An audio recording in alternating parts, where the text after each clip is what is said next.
Classe de 5e, chapitre multiplier une fraction par un nombre. Ici, le premier calcul de l'exercice 9, pour vous montrer un petit peu, que vous ayez un exemple avant de faire cet exercice. Il s'agit là de trouver la valeur approchée au centième. Donc c'est toujours un petit peu compliqué ces valeurs approchées, parce qu'il ne s'agit pas de découper le nombre, mais de réfléchir à la valeur le plus près possible avec le chiffre des centièmes le plus près possible du nombre. Et voilà. Et là, ce n'est pas un nombre, hein, mais la valeur approchée d'un résultat. Donc ici, on va voir où faut-il faire la valeur approchée, comment faut-il faire l'exercice pour avoir la valeur approchée, la mieux possible par rapport à notre calcul. Alors, comme on l'a déjà vu, ceci, A sur B fois K, peut aussi s'écrire A fois K, se calculer de la façon A fois K le tout sur B, ou bien A fois K sur B. Donc voilà les trois façons de faire. Je vous propose de regarder à la calculatrice ce que donne chacun des trois résultats et essayer de trouver ensemble lequel des trois résultats sera le plus près possible du résultat final du nombre A. Enfin, du résultat, de la valeur finale du nombre A, puisque le nombre A est défini ici par une opération. Alors, si je prends la première possibilité ici, c'est-à-dire on va calculer la valeur décimale approchée de la fraction A sur B, puis on va multiplier par K, on aura une valeur approchée. Donc là, je prends ma calculatrice et je regarde 4 tiers. Quelle est sa valeur approchée? Eh bien, 1,333. Ça, c'est le chiffre des dixièmes, des centièmes. Derrière le chiffre des centièmes, il y a un 3. Donc, j'arrondis entre 1,33 et 1,34. C'est 1,33, pardon, le mieux. Donc, voilà. Donc, en fait, je vais prendre 1,33. Donc, ça, c'est environ 1,33 fois 25. Et 1,33 fois, c'est bien, 25, ça nous fait 33,25. Donc, A égale environ à 33,25. Maintenant, deuxième possibilité, c'est celle-ci. Donc, on va faire 4 fois 25, le tout sur 3. Donc, on va calculer 4 fois 25, là c'est exactement égal, 4 fois 25 sur 3, c'est-à-dire 100 tiers. Et on va regarder la valeur approchée de 100 tiers.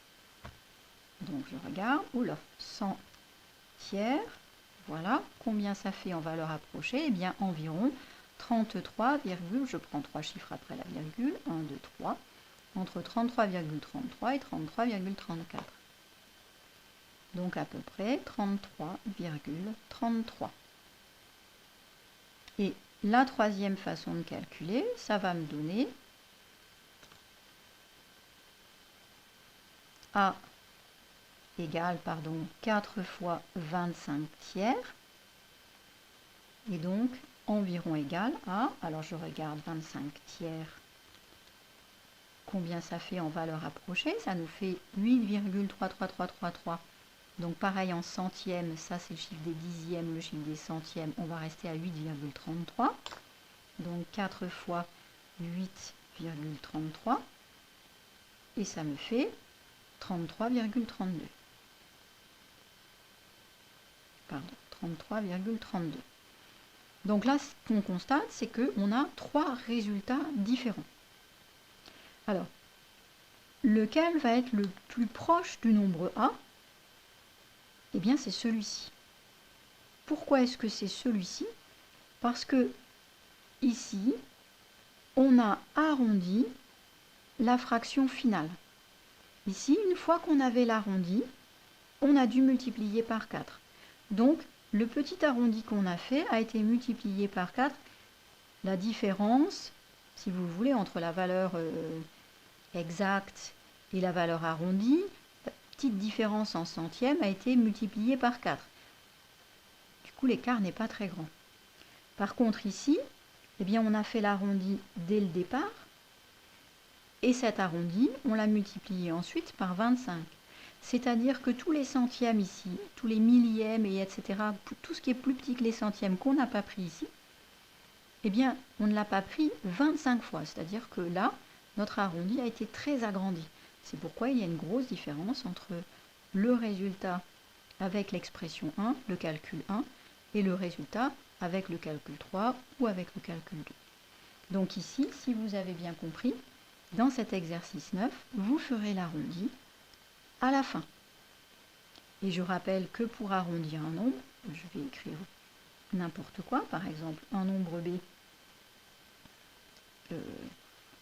Si je mets b environ égal à 3,5627,2 par exemple, si je veux ici un arrondi au centième, eh bien je vais regarder, ça c'est les unités, les dixièmes, les centièmes, donc je vais regarder ce qu'il y a derrière.